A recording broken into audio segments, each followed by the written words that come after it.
నా ఆస్తి 1,00,000 కోట్లని చంద్రబాబు నాయుడు గారు ఎప్పుడు చెప్పలా. నారా భువనేశ్వర్ గారు హెరిటేజ్ షేర్ వాల్యూ గురించి మాట్లాడారు అంతే.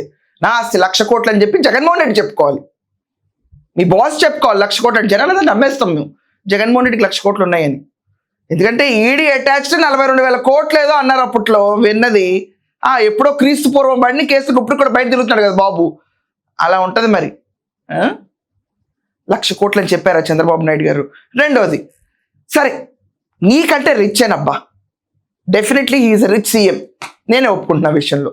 హెరిటేజ్ బ్రాండ్ వాల్యూకి, వాళ్ళు ఇచ్చిన నాణ్యతాపరమైన విలువలకి, కస్టమర్స్కి వాళ్ళు డెలివర్ చేస్తున్న వాళ్ళకున్న ప్రామినెన్స్ అవనండి, దానికున్న బ్రాండ్ ఎస్టాబ్లిష్మెంట్ అవనండి, దే ఆర్ రిచ్, ఫైన్.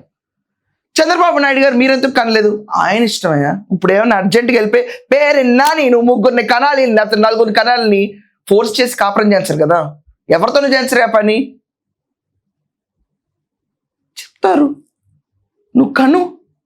నువ్వు కంటే మన రాష్ట్రానికి అభివృద్ధి, కను ఎంకరేజ్మెంట్, ప్రోత్సాహం అంటారు. ఈ మాటలు ఎప్పుడైనా విన్నావా? చీకట్లో కన్ను కొడితే పొద్దున కల్లా అయిపోవాలన్న బ్యాచ్లో చెప్తావు నువ్వు కబుర్లు.